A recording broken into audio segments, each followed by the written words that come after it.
किडनीखौ आंनि फिसानो गथायसिगोन आं। आंनि फिसालाया किडनि डेमेज जानानै दङ मोननैबो। आंनि फिसालानो आंनि किडनिखौ होनो सानदों। आंनि किडनिखौ होनानै आं फिसालाखौ बासायनो सानदों। फिसाज्लानि किडनि गाज्रि जानायखौ नायनानै थानो हायैनि जोनोमगिरि बिमाया गावनि किडनिखौ गथायसिगोन फिसाज्लानो।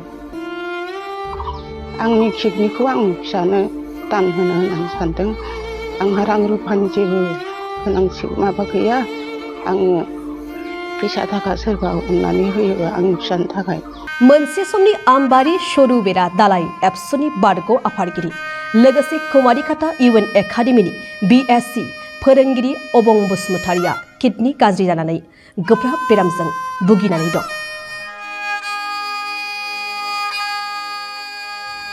जोनोमगिरि बिमाया मेगनाव मोदै लानानै बुंदों, रायजो राजाफोर, आंनि फिसाज्लाया किडनि गाज्रि जानानै दं। अन्नानै आंनि फिसाज्लाखौ किडनि सोलायनानै फाहामथाय होनो थाखाय जि हायो थाइसे थाइनै रांनि अनसुंथाइ हरनानै मदद हो।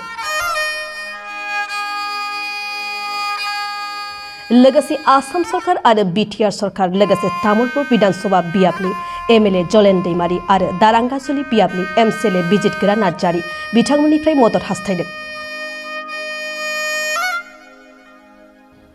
तामुलपुर जिल्लानि आमबारि सरू बेरा गामिनि जगेश्वर बसुमतारिनि फिसाज्ला अबं बसुमतारिया गोबाव समनिफ्रायनो किडनि गाज्रि जानानै गोब्राब बेरामजों भुगिनानै दं।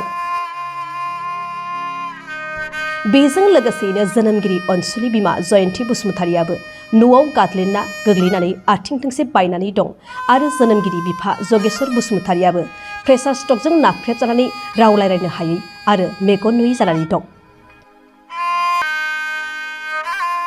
न'खरैनो बेरामजों भुगिनांनानै अबं बसुमतारिनि बेरामखौ फाहामथाय होनायाव रांखावरि आरो देहायारि मोनफ्रोमबो बिथिङाव लोरबां जानानै दं। किडनि सोलायनो थाखाय गोबां लाख रांनि गोनांथि जाना दं अबं बसुमतारिनो।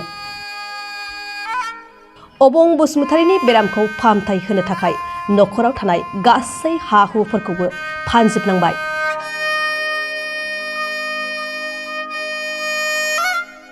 जेबो राहा लामा गैयैलाय रायजो राजाफोरनिफ्राय जा हायो रांनि अनसुंथाइ मोननो हास्थायदों। बेनिखायनो रायजो राजाफ्रा जा हायो अनसुंथाइ हरनो खावलायदों बेरामजों भुगिनांनाय अबं बसुमतारि आरो जोनोमगिरि बिमाया।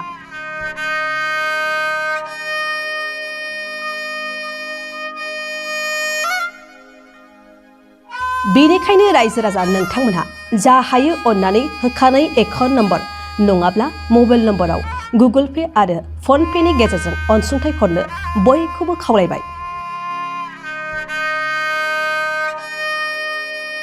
Account number 325310468663 IFSC SBI N000947 mobile number 8011186866।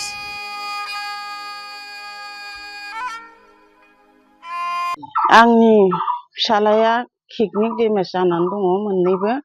आंनि फिसालानो आंनि किडनिखौ होनो सानदों।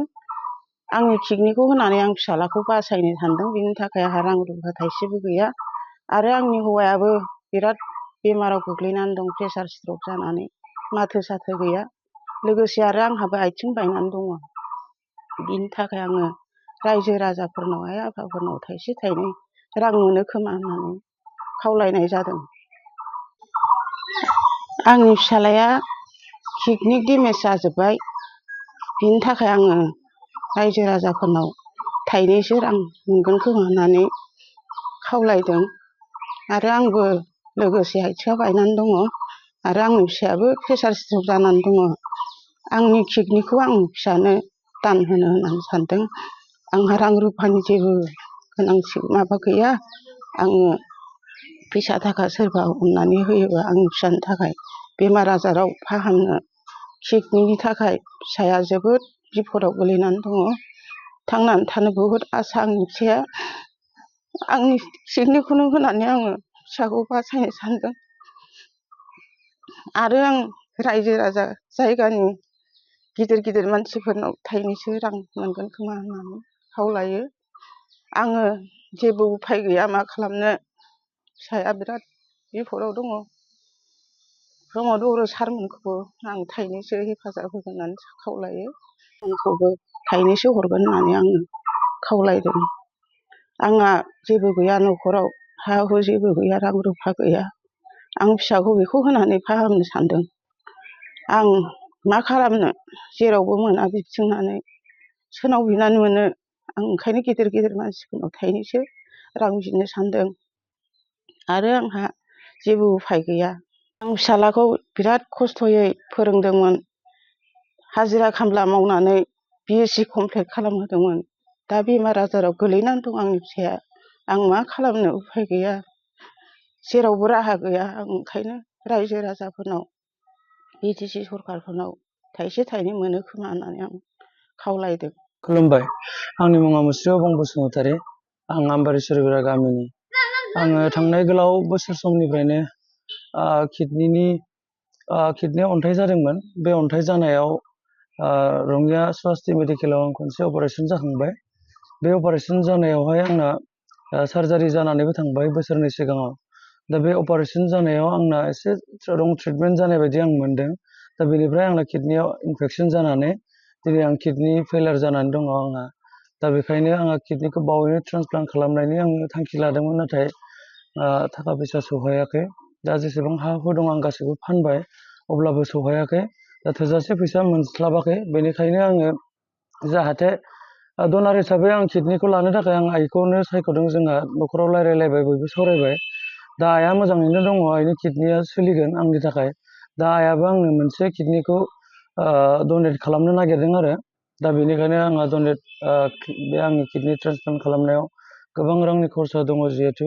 बेनिखायनो आङो अननानै रायजो राजा नोंथांमोनखौ थाइसे थाइनै जि हायो हेफाजाब होनो थाखाय आंनि गोसो गोरबोनिफ्राय खावलायबाय।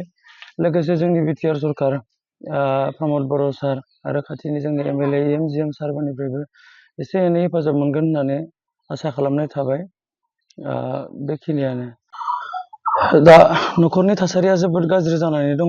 मानो होनबा आंनि फादाराबो बावैसो प्रेसार स्ट्रक जानानै गोग्लैनानै दङ। दा माथो गैया, जेबो मावनो हायाखै। आरो लोगोसे थांनाय बैसागुआव आइयाबो फिस्लायनानै गोग्लैनानै आथिङानो बायनानै दङ। आरो बिनि सायाव दा आंहाबो किडनिया बेबायदि जानानै दङ। बेखायनो न'खराव जोबोद गाज्रि अबस्था थासारियाव दङ दा। बेनिखायनो अननानै रायजो राजा नोंथांमोनखौ आरो आंनि लोगोफोर आरो मानगोनां गासै दैदेनगिरि नोंथांमोनखौ जेखिनि हायो आंखौ आंनि किडनि ट्रान्सप्लान्ट खालामनायाव गोनांथि जानाय एसेब्लाबो अनसुंथाइ होगोन होननानै आङो गोसो गोरबोनिफ्राय आसा खालामनाय थाबाय।